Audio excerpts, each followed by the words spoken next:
A lot of people start drinking beet juice after 60 for a good reason. They hear it may help circulation. They hear it may support blood flow. They hear it may even help with exercise, stamina, or blood pressure. So they add it to breakfast, or they drink it with a snack, and they feel like they are doing something smart for their health. But the real problem is not always the beet juice by itself. The problem is often what gets eaten with it, how much is used, and what kind of body it is entering after 60. I am Dr. Warren Hung, a medical doctor, and this is one of those health topics that sounds simple until you look a little closer. If you like clear explanations without all the confusion, subscribe and stay with me, because this is the kind of thing that can save people from making a mistake that feels healthy right up until it is not. Beet juice gets attention because beets are rich in natural nitrates. Inside the body, those nitrates can be converted into nitric oxide, which helps relax blood vessels and improve blood flow. That sounds good, and in some situations it can be good. That is why people interested in heart health, blood pressure, walking endurance, or general circulation often feel drawn to it. The trouble begins when a person hears one possible benefit and assumes that means the drink is safe in any amount, with any meal, in any medical situation. After 60, the body usually does not respond with the same flexibility it had at 40. Blood pressure regulation may be less stable. Kidney function may not be as strong, even in someone who feels completely fine. Blood sugar can rise faster and stay high longer. Digestion may be slower. Medications become a bigger part of life. The result is that a food or drink that sounds harmless can act very differently depending on what else is in the stomach, what medicines are on board, and what hidden weakness is already developing. That is the real reason this topic matters. Not because beet juice is automatically bad, it is not. The real issue is that people often treat it like a health halo. They see the word beet, they think vegetable, and their guard drops. Once that happens, they may combine it with salty processed food, sugary breakfast food, heavy meals, or other foods that push the body in the opposite direction. They may also drink too much of it without asking whether their kidneys, blood sugar, or blood pressure can handle that routine well. Think about how this plays out in real life. Someone wakes up and pours a large glass of beet juice because they heard it is good for circulation. They drink it beside bacon, sausage, toast with jam, or a sweet pastry. Another person blends beet juice into a fruit-heavy smoothie and turns one drink into a major sugar load before noon. Someone else starts drinking it daily while also taking medicine for blood pressure and never stops to ask whether dizziness, fatigue, or lightheadedness could be connected. These do not sound like dramatic mistakes. They sound ordinary. That is exactly why they matter. One thing I want to be careful about is fear. I do not want you leaving with the idea that beet juice is poison. That would not be accurate. I want you to understand context. In medicine, context changes everything. A food can be helpful in one setting and a poor choice in another. A drink that supports one person may create problems for someone else, with kidney stone history, low blood pressure, diabetes, reduced kidney function, or a medication routine that already shifts how the body handles fluids and circulation. There is another detail people often miss. Beet juice is still juice. Even when it comes from a vegetable, it can deliver a fairly concentrated load quickly. That matters after 60 because glucose control often becomes less forgiving. A body that once handled a sweet drink without much trouble may now respond with a sharper blood sugar rise. Add refined carbohydrates or desserts on top of that, and the situation gets worse. So the conversation is not only about nitrates or circulation. It is also about sugar load, meal composition, and how the body handles metabolic stress. Kidneys also deserve more attention here than they usually get. Beets contain oxalates, and for some people that matters. Not for everyone, but for the person with a history of certain kidney stones, or the person whose kidney function is not ideal, piling beet juice on top of other high oxalate foods can be a bad pattern. Many older adults do not know they have mild kidney decline. They feel normal. Their lab work may only be slightly off, or they may not have checked recently. So they keep adding foods they believe are protective, while quietly increasing the burden on a system that is already under pressure. Blood pressure is another place where good intentions can turn messy. Some viewers may be drinking beet juice because they want lower blood pressure. That may sound reasonable.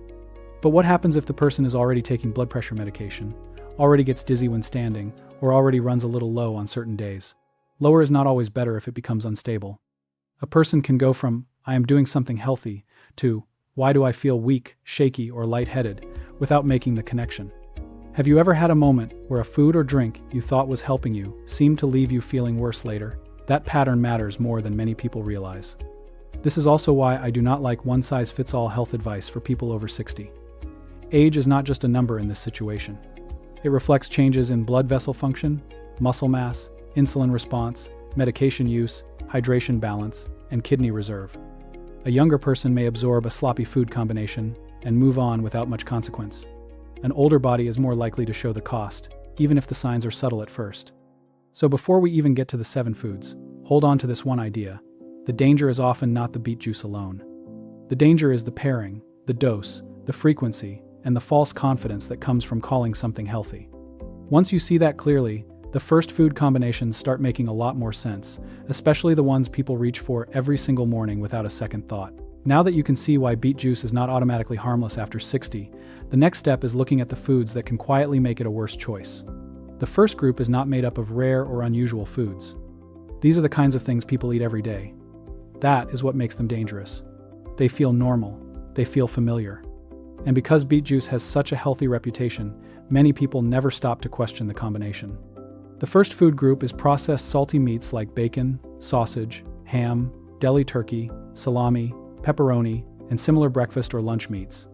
This is one of the most common mistakes because beet juice often gets added to the morning routine. Someone wants to support circulation, so they pour a glass of beet juice, but they drink it next to bacon and sausage.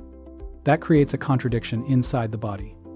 Beet juice may help support blood vessel relaxation, while those salty processed meats push in the other direction by loading the body with sodium and preservatives. For an older adult already dealing with blood pressure problems, fluid retention, swelling, or strain on the heart, that combination makes very little sense. The issue is not just that processed meat is unhealthy in a broad way. It is that the person drinking beet juice is often trying to do something targeted. They may want better blood flow. They may want lower blood pressure. They may want support for the heart. But heavy sodium intake can work against those goals.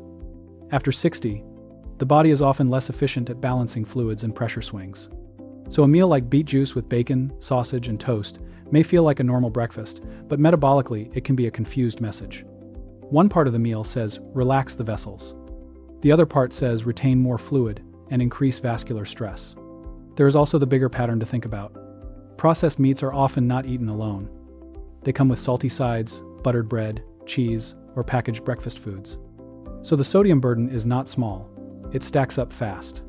If you are drinking beet juice because you think you are helping your circulation, pairing it with heavily processed meat can cancel out the spirit of what you are trying to do. This is where many people get misled. They focus on the one healthy item and ignore the total meal. The second food group is sugary breakfast foods and pastries. This includes donuts, muffins, sweet rolls, pancakes with syrup, waffles, sweet cereal, breakfast bars, and pastries that many people grab without thinking. This matters because beet juice may come from a vegetable, but it still delivers sugar quickly. It is not the same as eating a whole beet with all its natural structure and slower digestion. Juice gets absorbed faster. So when you pair it with refined carbohydrates and sugar, you can create a much larger glucose surge than people expect. After 60, this can matter a great deal. Many older adults are dealing with insulin resistance, prediabetes, diabetes, extra abdominal weight, or a metabolism that simply does not recover from sugar spikes the way it once did. So a breakfast of beet juice and a muffin may sound light, but inside the body, it can hit hard. Blood sugar rises fast. Insulin has to respond. Energy may climb, then drop. Hunger can come back sooner.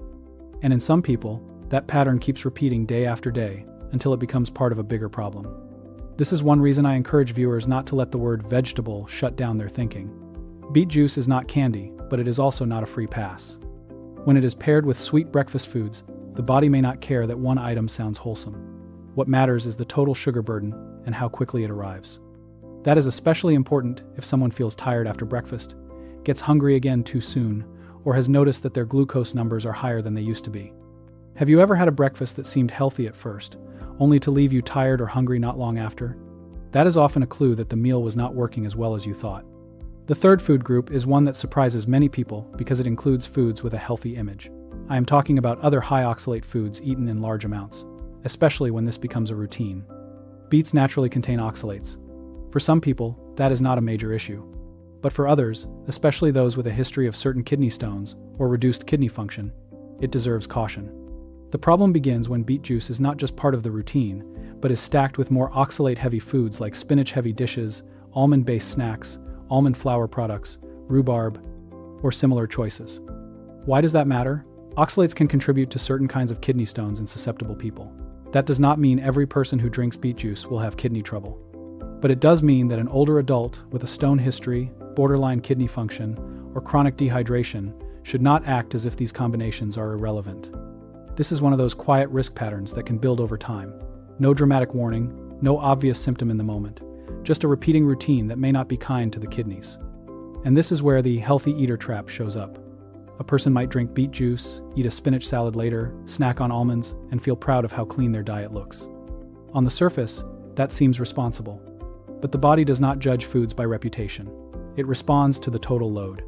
If the kidneys are already under pressure, or if the person has a history that makes oxalates more relevant, that clean-looking pattern may be a poor fit. So those are the first 3 pairings to watch closely. Processed salty meats, sugary breakfast foods, and heavy stacking of other high oxalate foods. Each one causes a different kind of problem. One works against circulation through sodium and vascular strain. One drives up glucose load and metabolic stress. One may increase kidney burden in the wrong person. And none of them look dramatic when they happen in everyday life. That is why so many people miss them. But the next layer is even more deceptive, because some of the food pairings that cause trouble do not look unhealthy at all. In fact, they are often chosen by people who are actively trying to eat better, which is exactly why the next 2 deserve a much closer look. Some of the most misleading combinations with beet juice are not the obviously bad ones. They are the ones people choose because they are trying to be careful. They want a cleaner diet. They want better blood pressure, better energy, or better heart health. So they pair beet juice with foods that sound wholesome, nutrient-dense, and sensible. On paper, that seems smart. But after 60, the body does not only care whether a food sounds healthy. It cares about kidney function, medication use, blood pressure stability, digestion, and how much of one nutrient load is arriving at the same time. The 4th food group I want to talk about is very potassium-heavy foods, eaten in the wrong medical context. This is where nuance matters. Potassium is not the enemy. It is an essential mineral, and many people need enough of it for healthy muscle and nerve function. It also plays an important role in blood pressure balance. The problem is not potassium itself.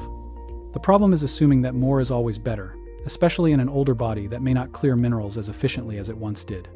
Think about a person who drinks beet juice and also loads the same meal with bananas, avocado, tomato-rich blends, coconut water, or a large smoothie built around several potassium-heavy ingredients. That can look like a very healthy habit. But for some older adults, especially those with kidney disease, reduced kidney function, or certain medications, that pattern may not be wise. The kidneys help regulate potassium. When kidney function declines, potassium can build up more easily. Some blood pressure medicines and heart medicines can also affect how the body handles it. This does not mean viewers need to fear bananas or avocados. That would be the wrong message. The real message is that after 60, context matters more than reputation. If someone has chronic kidney disease, borderline kidney labs, a history of heart problems, or is taking medicines that influence potassium balance, they should not casually build very high potassium routines without discussing that pattern with their healthcare professional. A food trend that sounds clean can still be a poor fit for a particular body.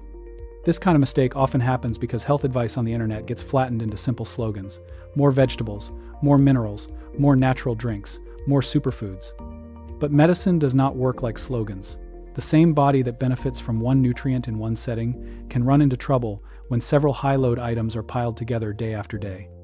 A person may feel proud of a breakfast that includes beet juice, banana, avocado, and coconut water, while never realizing that this mixture may be too much for their kidneys or medication situation. There is also the blood pressure angle. Some people start drinking beet juice because they want support for circulation or lower blood pressure. Then they pair it with a very large, heart-healthy drink or meal without thinking about how low blood pressure, dizziness, weakness, or lightheadedness might show up in real life. For an older adult already taking medication, or already running on the lower side, it is possible to create a routine that sounds protective, but leaves them feeling worse. That sounds small, but it matters. When a person stands up and feels unstable, the issue is no longer abstract. It becomes a fall risk, a confidence problem, and sometimes a sign that the overall routine needs another look. The 5th food group is aged cheeses and heavily salted fermented foods eaten in large portions. This one surprises people because it does not sound as dramatic as fast food or pastries. But foods like aged cheese, salty pickled products, and heavily processed fermented items can bring a significant sodium load, and they are often paired with other rich foods in the same meal. If someone is drinking beet juice because they think it supports blood flow, adding a heavy salty plate around it can work against the very goal they are chasing. Again, The issue is not that a small amount of cheese is automatically dangerous. The issue is the pattern. Older adults often do not eat one salty food at a time. They may have aged cheese with crackers, processed meats, olives, dressings, or packaged sides. Add beet juice to the same meal, and it becomes another example of a person using one healthy item to balance out a meal that is still putting pressure on the cardiovascular system. That is not how the body works. The body responds to the whole meal, not the intention behind it. There is another layer here that deserves attention. Rich salty foods can also increase thirst and make people drink more in a way that is not always helpful if the rest of the meal is already unbalanced. Some viewers may then add more juice, more sweet beverages, or more processed foods later in the day. So what starts as one questionable pairing becomes a chain reaction. That is one reason why I always tell viewers to look at routines, not single moments. A body over 60 often reflects habits more clearly than a younger body does. This is also where digestive tolerance enters the picture. Some older adults notice bloating, heaviness, stomach discomfort, or irregular bowel patterns after mixing dense salty foods with concentrated juices and large meals. They may not realize the combination itself is part of the issue. Instead, they blame aging in a vague way. But sometimes, the body is giving a clear message. The meal is simply too dense, too salty, too concentrated, or too metabolically confusing for that person's current condition. Have you noticed how easy it is for healthy eating to become a stack of foods that all sound good on their own, but do not work well together in real life? That is the pattern I want you to watch for here. Beet juice can carry a healthy image, but once it gets paired with very high potassium loads in the wrong medical context, or salty, heavy fermented foods in large portions, the picture changes quickly. So far, the problem foods have included salty processed meats, sugary breakfast items, stacked oxalate-heavy foods, potassium-heavy combinations in sensitive people, and dense, salty, healthy foods that can still push the body in the wrong direction. But the last two pairings are the ones many viewers are least prepared for, because they combine convenience, comfort, and habit in a way that can quietly do the most damage over time. The final two food pairings are dangerous for a simple reason. They are built into ordinary routines. People do not usually think of them as part of a health mistake. They think of them as lunch, dinner, a treat, or something quick when they are tired. But when beet juice gets mixed into those habits, especially after 60, it can create a false sense of protection. A person starts to believe the juice is balancing out the damage. In reality, the body is still responding to the full burden of the meal. The sixth food group is ultra-processed fast foods and frozen convenience meals. This includes burgers, fries, pizza, fried chicken meals, packaged microwave dinners, instant noodle bowls, frozen meat dishes, and many of the salty, fatty, ready-made foods people rely on when they do not feel like cooking. The problem with these meals is not just one thing. It is the whole metabolic package. They tend to be high in sodium, high in refined carbohydrates, heavy in unhealthy fats, and often low in the kind of balance that supports blood sugar stability, vascular health, and kidney function. Now think about what happens when someone drinks beet juice with that kind of meal. They may believe they are helping circulation or offsetting the damage, but that is not how physiology works. A highly processed meal still sends a heavy signal through the body. Sodium load rises, blood sugar may spike, fluid balance gets pushed in the wrong direction. The heart and blood vessels still have to deal with the total stress of what came in. Beet juice does not erase that. It does not neutralize a frozen dinner packed with sodium, or a fast food meal loaded with salt, fries, and refined starch. It simply becomes one more part of the meal. This matters even more after 60 because convenience foods often become more common with age. People live alone, they get tired more easily. Cooking every day becomes less appealing. Appetite changes. Some rely on freezer meals because they are easy and cheap. I understand that. But from a medical perspective, this is one of the biggest traps. A person adopts one healthy habit, like drinking beet juice, and starts feeling that the rest of the routine is probably good enough. That small feeling of safety can delay the moment when they take a harder look at the pattern as a whole. There is also a blood pressure issue here that deserves attention. Some people use beet juice because they have heard it supports healthy blood flow.